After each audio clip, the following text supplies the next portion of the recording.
Odyssey of the West, Part 6, Lecture 7, Modernism. And now, Professor Catherine L. Elkins.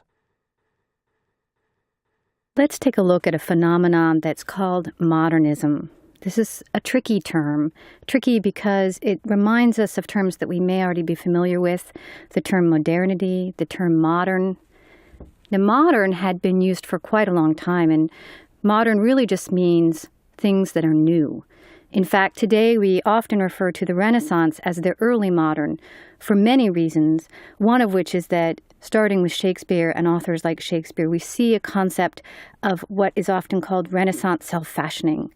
People are making it up. They're making it up anew. People are creating and inventing themselves. So if we look for the modern, we have to go quite a ways back. Modernity is a bit different. Modernity is often used to describe technological, industrial changes in the world arising out of the Industrial Revolution that have changed our world and to which we must respond. Use of trains, telephones, telegraph, cars, speed, all of this changes our relationship to time and to space. We can travel faster, we can travel further. All of this is part of an experience of modernity. Modernism, on the other hand, describes some cultural innovations, changes in the arts, architecture, music, literature, and generally it's thought to occur between 1890 and lasts up until World War II. It would be easy to think of modernism as a rejection of modernity, a reaction against modernity, reaction against technology and all of these changes, or as an embrace of modernity. But if we look at individual modernist artists, we see that most often the reaction to modernity is very complex. There's a famous modernist scholar called Marshall Berman, and he talks about what it means to be modern. This is what he says. He says, to be modern is to find ourselves in an environment that promises adventure, power, joy, growth, transformation of ourselves and the world, and at the same time that threatens to destroy everything we have, everything we know, everything we are. All that is solid, he says famously, melts into air. If you look at Paris, for example, in the 19th century, we have radical construction. Whole streets and neighborhoods are torn away. New boulevards are created. So there's an increasing sense of a world of fast-paced change. If we go even further back to the French Revolution, we have a revolution that makes people for the first time aware of their place in history, aware of their present place, which may have nothing to do with the past. This radical break with the past is both good and bad. With the 19th century comes an increasing historical sensibility. And this historical sensibility means that people find themselves defining themselves for the first time as a particular person in a particular place at a particular time. On the one hand, past values no longer seem to hold. Western culture in general is becoming increasingly secular. What happens to those Christian values in an increasingly secular world? What happens to the classical tradition? What happens to all of these past ethical systems, philosophical systems? Do they say anything that might hold for our present?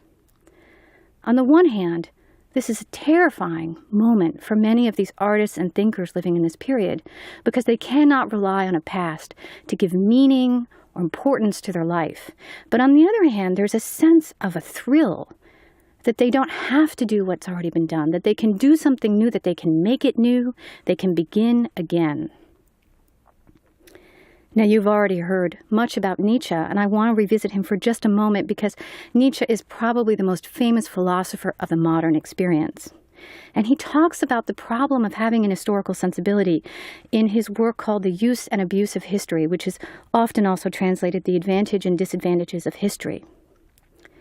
What's interesting about what Nietzsche says is he doesn't advocate for either a pure rejection of history or for its total preservation, but he talks about the problem of being burdened by an historical sense. He even uses the example of herd animals. He says, cows are happy because they forget. Memory burdens us. We have a sense of a past, and this sense of a past can make it hard to live in the present. Well, Nietzsche is all about vitality, living in the present. And once an historical sense makes it difficult to live and act in the present, it needs to be changed. It needs to be gotten rid of. He doesn't say get rid of all of it, but he says we have to take what is useful from the past, what helps us to live, to act in the present, we should take. What fails to hold, we should get rid of. Nietzsche also has something interesting to say about increasing secularism. He has this parable about the madman who runs into a village announcing the death of God. Now, Nietzsche does not say that he kills God. He says that we have killed God. We have killed God because we no longer, many of us, still believe in traditional Christianity, in traditional religious values. But what's really interesting about the way that Nietzsche talks about this is that he says we have failed to come to terms with that knowledge. We have become secular, we go about our daily lives, and we absolutely fail to take into account that a world without God has lost its previous past values. Our world is without horizons. We no longer have a traditional value system, but we continue on our daily life as though nothing had happened. Now, for Nietzsche, strong individuals are the ones who will recreate for us horizons. They will recreate for us systems of meaning. And he really loves artists. Artists, above all, will invent and create a system of meaning and horizons for this world that has lost its horizons with an increasing secularism. This is important because in the modernist era, what we really see is a very strong sense of an artistic project. Artists become replacements for priests, secular priests in essence, who will define and give meaning to our world. Now, there are other thinkers, some of whom you've already heard about, who were also talking about the problems of civilization. For a long time, we had a sense of progress, everything getting better, and yet there are writers saying, not everything is working here. Freud, most famously in his Civilization and Its Discontents, talks about the way in which civilization has made us less happy. We might, in the past, have been much more in touch with our natural instincts, but civilization makes us turn away from those instincts, and this turning away has made us increasingly unhappy. Max Weber, a sociologist, also articulates this new experience of a modern world, in which he says the world has become disenchanted. We've lost something. He explains it like this. He says, with the rise of scientific discourse, science tells us that it can explain everything in our world. In the past, there may have been experiences which were difficult to explain. These might have seemed miraculous, magical, and we might have invented all kinds of explanations to account for why certain events happened. He says, today we get on a tram, and we have no idea how it operates, but we know that somebody knows, and that if we really needed to, we could find out. But what this means is our whole world is open to scientific explanation. There is no longer anything mysterious or miraculous in the world. Even more depressing about his outlook is that our lives have become incomplete. Our deaths are meaningless, and thus so are our lives. And the way he explains it is this. In a world in which we believe in progress, everything that comes after us will be new and better, new and improved. What this means is when you die, things that come after you will be better. In the past, we might have lived like Abraham. Our lives would have had a cyclical nature to them. In the end, we would have come full circle, birth to death. We would have lived absolutely complete lives. But in this world of progress and development, we never see the end of the story. Our lives are just one blip on a line of progress that continues without us. And for that reason, not only is the world disenchanted, but our very lives are disenchanted, are stripped of meaning and significance. Edmund Husserl, a philosopher, also talks about what happens when science begins to dominate our world. He talks about, even going back to Galileo, the way that these scientists replaced lived experience with rational, mathematical concepts, such that Galileo, Descartes, he says they're not really talking about the real world out there. They have substituted for the real world these rational, mathematical concepts and formulae. What this means is that they have obscured our real lived experience. Husserl proposes a new kind of philosophy that he terms phenomenology. And this philosophy will get at the phenomena of life, our lived experience. The phenomenologists are interested in the fact that we have a body, that we experience the world with our body, and they write about things like perception, how we perceive the world. They write about our experience of time. And Husserl wants to say that we intuit the natural world and that we have all kinds of knowledge that we can talk about that would help us to understand this lived experience, but that we have barely explored. Now, a student of mine just recently said, well, how is this different from cognitive science? Cognitive science has replaced phenomenology. It explains things with neurons and all of this kind of stuff. And it's certainly true that the phenomenologists make possible a scientific turn to the same kinds of questions. But science still is dealing with neurons. And the phenomenologists want to say that there would be a philosophical humanist project that would have everything to do with our subjective experience of the world that an examination of neurons still fails to account for, still cannot explain. It's not surprising, given this sense, that we have become divorced from lived experience in the modern period, that artists try to bring us back to that lived experience.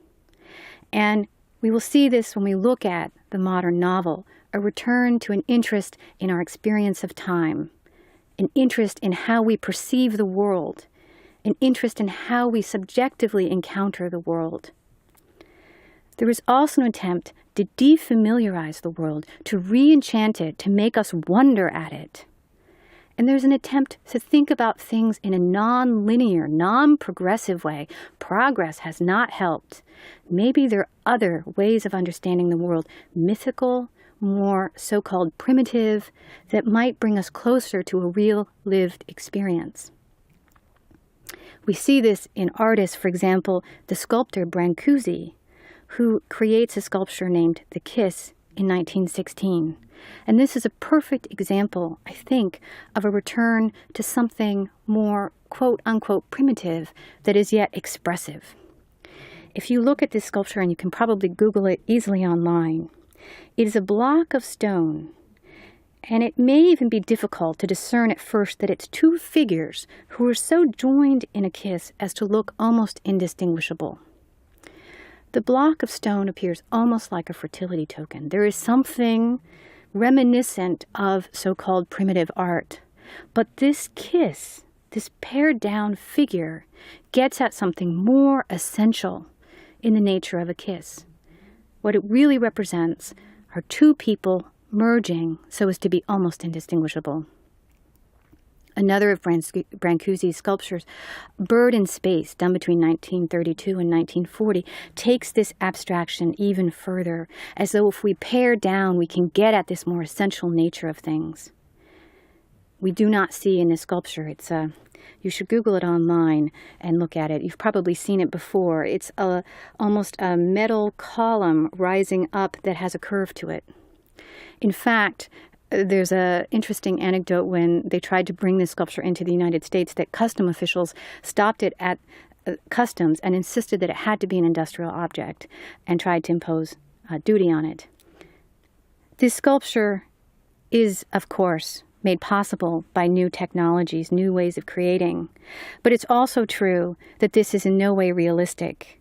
How does a sculptor represent a bird in space?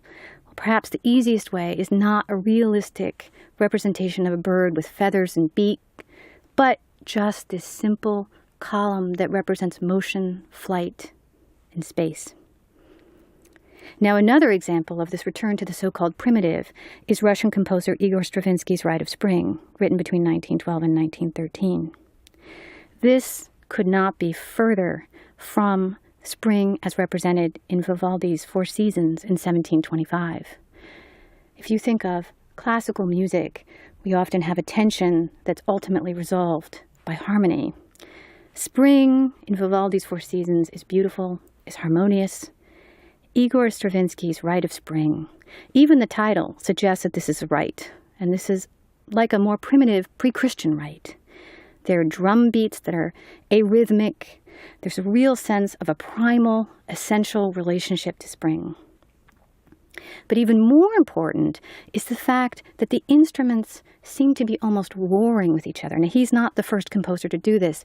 Debussy, whose music was often called impressionist, of course he hated the term, but Debussy also, for example, had each instrument have a separate voice. So that art is no longer about taking these different voices and merging them into a harmonious whole, but having each different instrument represent a different voice. And we see this in Stravinsky's Rite of Spring. Different instruments war, and at times seem even to clash. It almost verges on chaos. But that is not to say that this doesn't represent springtime. It's just a very different springtime. It's a springtime that reminds us that different life forces might be battling each other out for survival in spring, and that many of these different life forces clash and have individual distinct voices. Now, in 1913, this provoked a riot in the theater, the first time the Rite of Spring was played. Nijinsky, famous dancer and choreographer, actually choreographed the ballet to Stravinsky's score. And if you go online, you can actually look for recreations of what we think it looked like. Not just in music, in dance, Nijinsky is pushing the boundaries of what is acceptable for ballet. Of course, in the 19th century, you would expect tutus, we all know what a traditional ballet looks like. There's certain movements that are allowed, there's certain movements that look beautiful, and there are other movements that are not allowed. Nijinsky changed all this.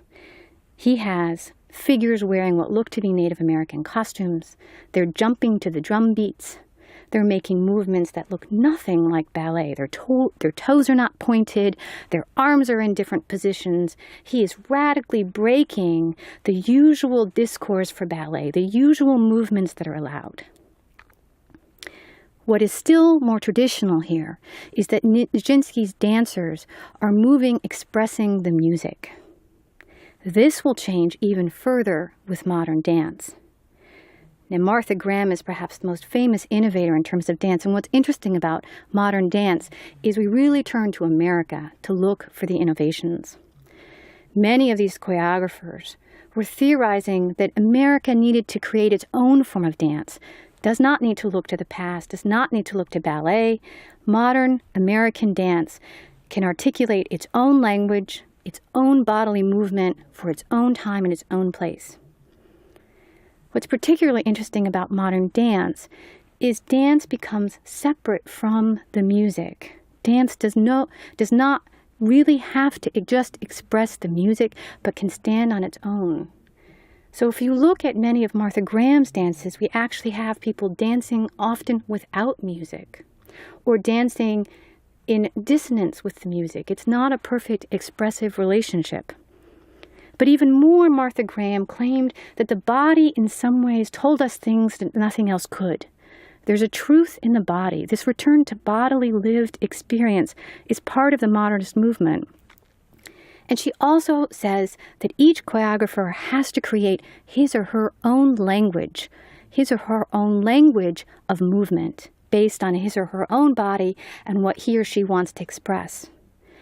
Now, we've moved away from that to some extent because Martha Graham's technique has been codified, and we now see that as a particular technique that everybody learns. But if we were to be truly radically modernist, we would take her lesson that each choreographer should create his or her own new style of movement. There are other things about Martha Graham that are very important. For example, Martha Graham shows the effort involved in dance. If you're a ballet dancer, no one is supposed to see you sweat. No one is supposed to see the work involved in lifting your leg high, It's all supposed to appear effortless.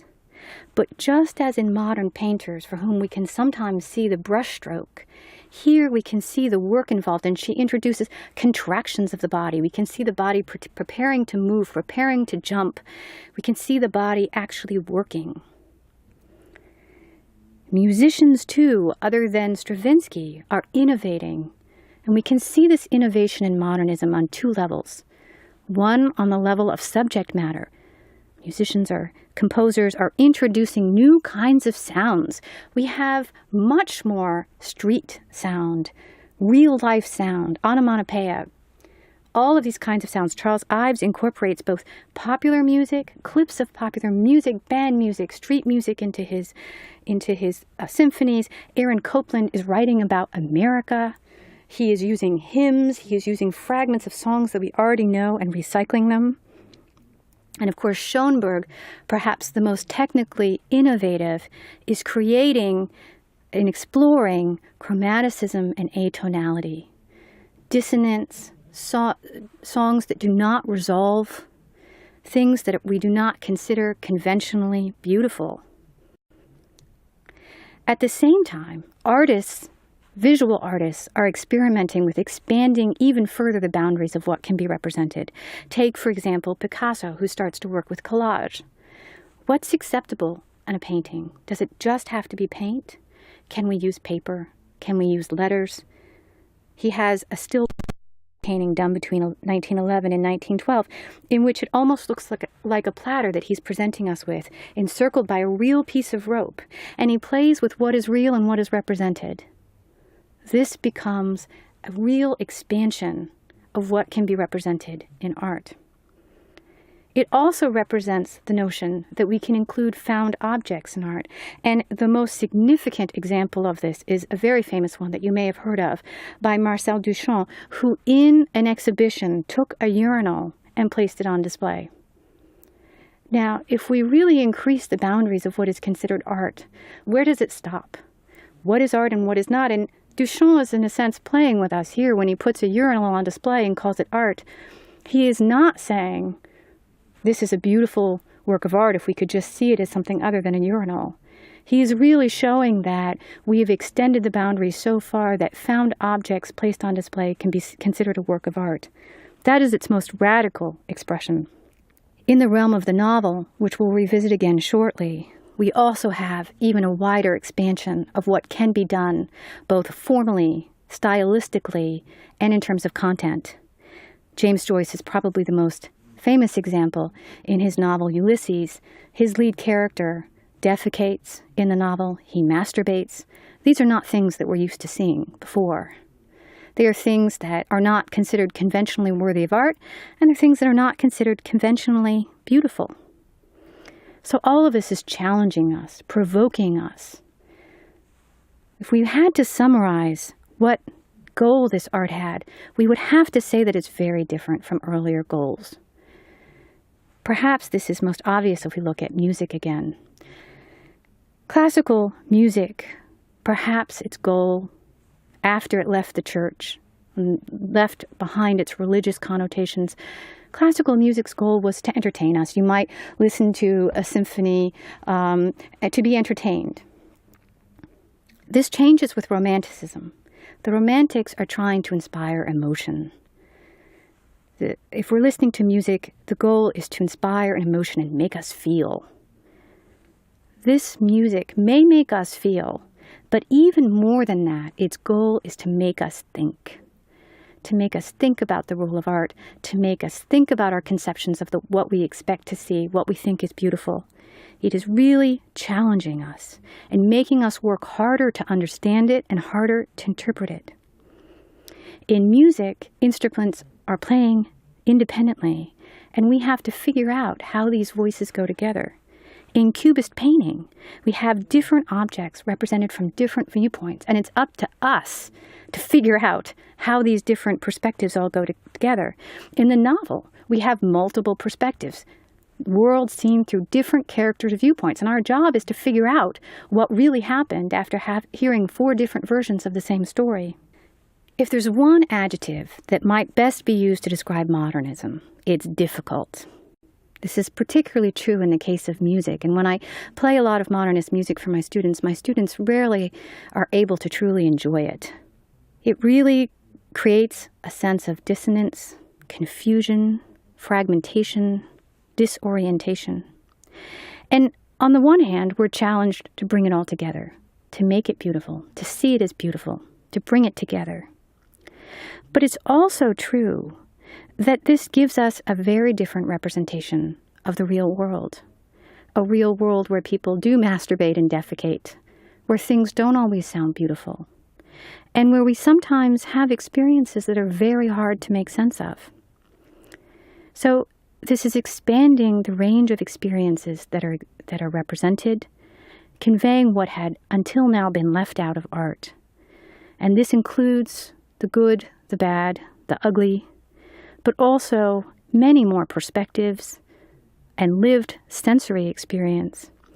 Heroes who are not heroic in the usual sense, and dissonance that might, in fact, tell us something about the world that we know.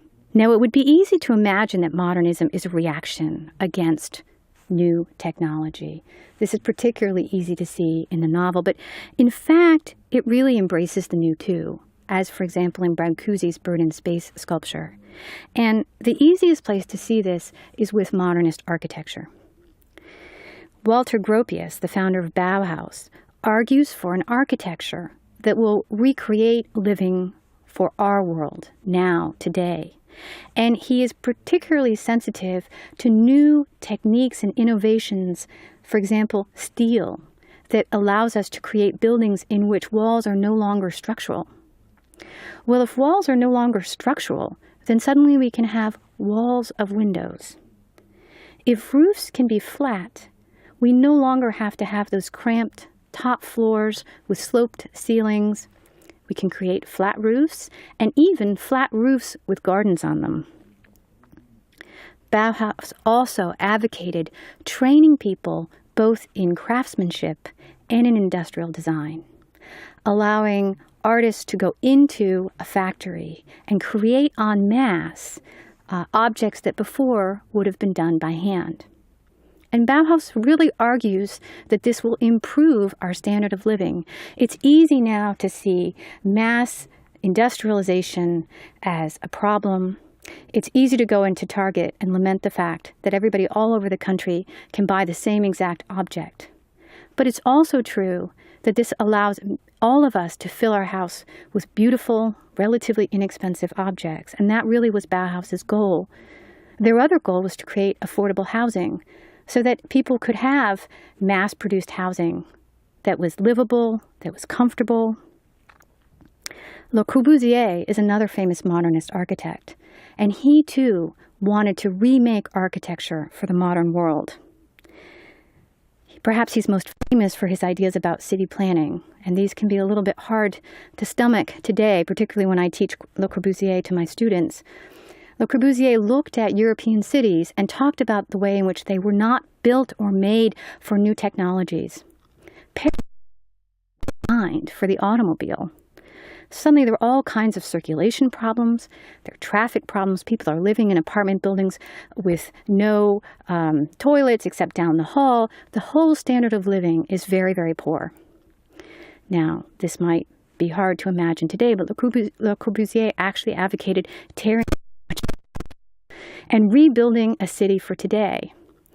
When you look at his images, they might, in fact, remind you of housing projects today, housing blocks in communist countries, which were very influenced by this. It's very depressing to imagine Paris torn down. But in fact, what he says makes a lot of sense. It's extremely rational. He even determines, okay, we have a lot of people living in a large urban area. How tall should buildings be? And he determines the exact height to get the proper amount of sunlight, flow.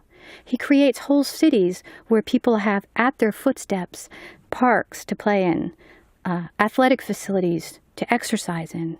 He talks about creating a city that is truly rationally planned. Now, although he is innovative and although he embraces the new, it's also true that Le Corbusier is influenced by the past, but he takes what is useful. What he takes is the geometry, the pure, clean lines of Roman and ancient architecture. This is an architecture that no longer wants ornament, that no longer wants 19th century return to past styles. This is about form, function. And another great example is Frank Lloyd Wright, whose buildings, he say, are often flat to model the flat plains of the Midwest where he situates them. These are buildings that are created to situate on their site, built for that site, and built for the people who will live in them. He also uses flat roofs, glass, many of these new innovations. If there is an embrace of technology, however, there is also a return to a past. There is a return to the past in James Joyce's Ulysses, where he goes back to an ancient story and rewrites it for modern-day Dublin, rewrites Odysseus as Leopold Bloom in a very modern world. So if we think of modernism, we have to think of this profound ambivalence, this real sense of mourning, of loss, of a world that is changing radically and quickly. The past is constantly disappearing. But we also have to understand it as a period of true excitement, excitement that one can begin again, do it better, make it new. The modernists want to re-enchant our world that has become disillusioned, our world in which we have lost something. And they do this by focusing on our bodily experience, our perception of the world. They want to say that our subjective reaction to the world is just as significant, if not more significant, than any kind of objective reality that photography or science can reflect. Next, we'll turn to the modern novel. And here we really see in a concrete way a representation of bodily experience, a representation of subjective time, a representation of our minds, our perceptions as experience. And we'll see the attempt to take this mundane material into something more exalted, re-enchant the world, recreate meaning through a subjective experience of the world. This ends Lecture 7. Please fast forward to the end before turning the cassette over.